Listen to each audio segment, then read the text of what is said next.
So most of my work experience has been in high-tech startup companies, and I currently work in a startup company which I co-founded along with one of my friends who is here in the audience and giving me some moral support. It's called Fluxgen Engineering, and we're totally into renewable energy. So I'd like to explain exactly what I do in this company in my role as an engineer. So I'm going to be speaking as an engineer today. So apart from that, I have, one of the best experiences in my life was actually teaching undergraduates engineering subjects. And I'm hoping that there are at least one or two students here with whom I can connect in the ideas which I try and present. So I'm going to try and make it as simple as possible to understand what I say. So it's going to be a short talk, but hopefully a sweet one. So here goes. So my talk is called Engineering for Renewable Energy. And so the first question which I'd like to address is, what is renewable energy and why is renewable energy important? I'm sure everybody has some idea of this, but renewable energy basically, if you want to define it, it's energy which is sort of generated from naturally replenished sources like sunlight. So sunlight is free, and as long as the sun shines, it's going to be there. Wind energy, as long as the wind blows, you can perhaps harness this to generate electricity. Tides, the tides keep ebbing and flowing because of the gravitational pull of the moon. So maybe you can use that. And other sources like this. So this is renewable energy. So why is renewable energy important now? I would say especially because of, the first reason is global warming, because of man-made reasons and other reasons. If we keep using fossil fuels, then the planet behaves like a giant greenhouse and it starts heating up. And evolution can't keep up with the rate of global warming, so we better do something about it. Let's switch to clean energy as fast as possible. The other reason is that, from the way our economy works, we need energy security on a day-to-day basis. Like, I can guarantee that if there's a 5 rupee increase in petrol price today, tomorrow there will be a Bharat month. So we don't want that to happen, so we need some alternative source of energy, which may be renewable energy. So now I'll explain to you as an engineer where I come into the whole picture. So like I said, I have experience in various domains like telecom. I worked in a robotics company. I worked in high-tech software development using artificial intelligence, and I worked on communication systems.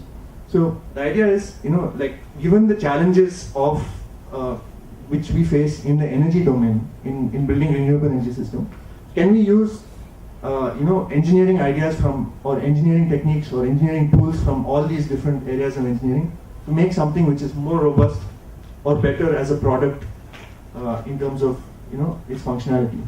So in our company, which is a very small startup company, and like I said, we're still on the learning curve, we see ourselves as technology enablers. So we work with domain experts, people who have 15, 20 years experience in fields like agriculture, energy storage, that means batteries and things, and renewable energy, of course. And using their domain knowledge, we help them do things using our engineering expertise, which they may not be able to do by themselves. So we help people do things which they want to do in the quickest, most painless way possible. So the other thing which we're totally sort of committed to in this field is rural electrification. Of course, if I just say that word, we have the pioneer in rural electrification here with us, and we won't be there doing this work without their work. And one of our focus areas is developing products for this field. So I'll just explain this in my next few slides. So I think the simplest way for me to explain why as an engineer I find this field beautiful and interesting is just to take a couple of case studies and tell you how, as an engineer I get to fulfill somebody's need in a concrete way. So the first case study which I'd like to just very briefly go through is something called a grid-tied solar PV plant with a performance analyzer.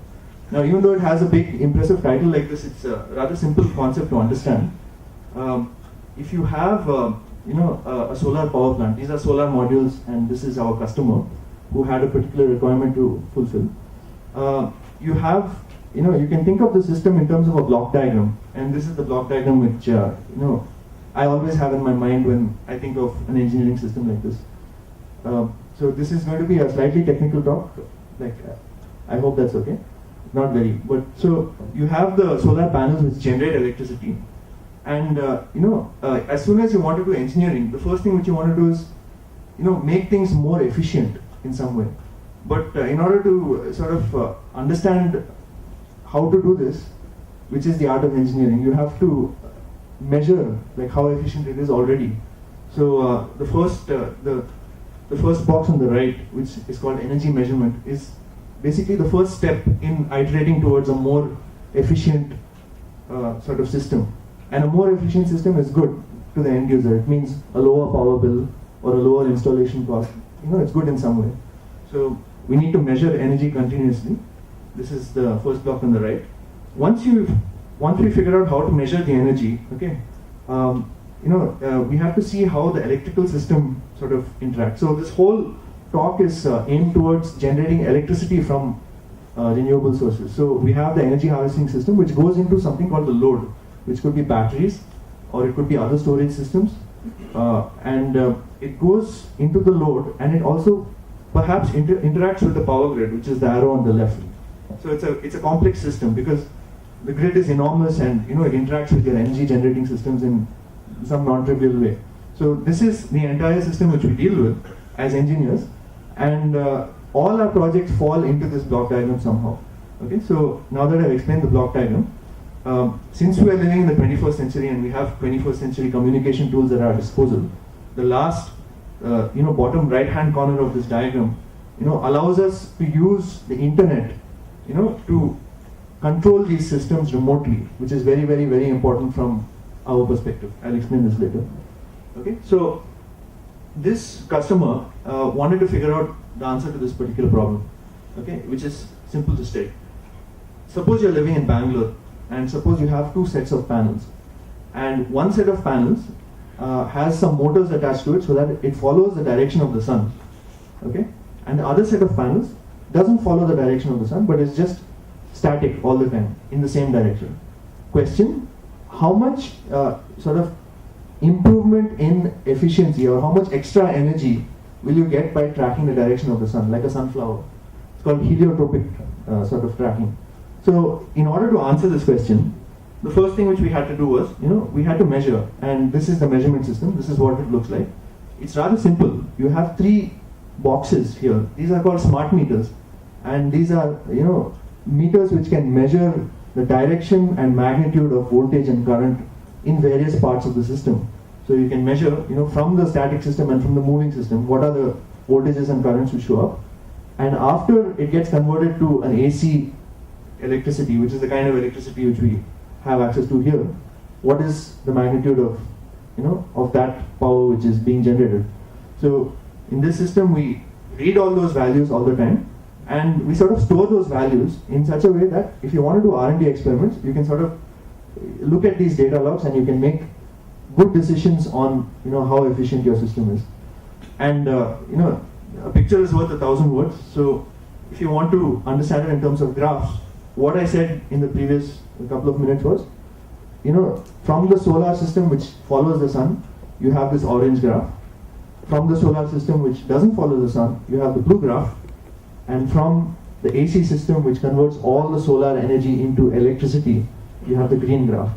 Now it's, this whole technology is based on the work of Albert Einstein, way back in 1904 or 1905. It's based on something called the photoelectric effect. But it's only now, more than 100 years later, that we're actually using this technology to develop electricity generation systems, and we are actually working towards making them engineering-wise reliable and more efficient, which is our aim as engineers. Okay? So if you want to understand what the readings look like, this is what they look like. You have voltages and current, and it's a very simple relationship between power, voltage and current, which is used to calculate the power. And if you integrate the power, which is, you keep summing it up over intervals, you get the energy, which is actually what you pay for when you pay the electricity bill. You're paying for the energy, not for the power. Okay? And this is a very important sort of thing in sizing systems, and when you're generalizing this concept to. So it's for R&D. And in terms of graphs, this is how it looks like. So this is what we built for our customer here, which helped him answer the question which I explained. And on the basis of the data which our system collected for him, he was able to sort of write an article for the newspaper which said, listen everybody, if you live in Bangalore city, if you use a tracking system, you will have roughly 22% more gains than if you don't use a tracking system. So now nobody else has to do the research again and again because he's already published it. And that's the utility of our work as engineers in this field. Okay? So I'm going to explain another very, very interesting very interesting concept in renewable energy. It's in the much maligned sort of field of energy storage. And I say much maligned because every time I say energy storage to somebody, people say, it's the weak link and it hasn't been, perfected and we're using old technology which is 200 years old. Very true. But we're also doing R&D. People are doing R&D. Some very smart people are doing R&D to make better energy storage systems. And to sort of explain to you why this is important, I'll pose you a question which you should think about, like as an engineer or as a student or just somebody who's interested in this field. Like suppose I have a cell phone and the cell phone has a battery. Why does the battery take 1 hour to charge up and not 10 seconds to charge up? What is it about the battery which does that? Why does my laptop battery keep losing its life as I keep using it again and again and again? And after like a couple of years of using it, why is it useless? So these are the hurdles when it comes to building energy storage systems for use in the field, because there's no point in having a solar panel which works for 25 years if your batteries only work for 3 years. I mean, you have to keep replacing the parts. So there is an alternative kind of storage system which is called a supercapacitor. And in this particular case study, I'll explain to you how it's different from a battery and how we help some scientists, who are working on a really interesting application of the supercapacitor to do the work which they wanted to do. So the end application, you can see over here, there's a lantern behind the laptop. So this lantern is, the traditional lantern runs on fuel, okay, and fossil fuel basically. So the first step of improvement to the traditional lantern is when you use batteries instead, which are not like fossil fuels, and you charge the batteries using solar panels. And what this scientist wanted to figure out was, if you take the battery and you replace it with a supercapacitor, okay, which is the black box on the right, I hope you can see it. What is, the change in performance of the system? Can it still be used as a lantern? It's a solar lantern, it's charging by solar, everything is the same, but instead of a battery, I'm using a different storage system. So to help him answer that question, we developed whatever is running on the laptop, which is something which calculates graphs and draws graphs and, helps us characterize the performance of the system. And I hope I'm not getting too technical. Yeah. So, well, we built this, and it involved a lot of,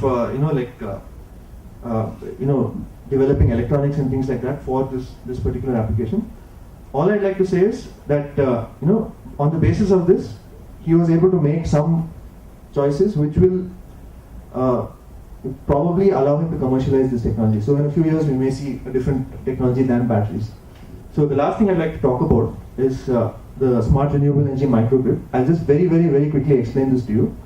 So the current system is that if you want to provide lights to somebody in the rural areas, you give them independent systems, okay?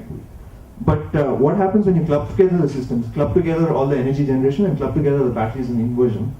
So because of the economics of scale, the cost per house may go down. So once you make a centralized make a system like this, you can also incorporate other things like communication technology and remote health monitoring over the internet, which is something which we are working on. And we've set up an R&D test system which we use to collect data on exactly how efficient this process is. So you can see that we have models of houses, we have communication systems between the houses, we have smart meters, we have our measurement technology, and we also have our communication technology, since we're communication engineers, to send it over the net. And that's all I'd like to talk about. This is a list of our projects, and the last thing is a very interesting project on automated irrigation. I won't explain this to you, but this is what it looks like. Thank you.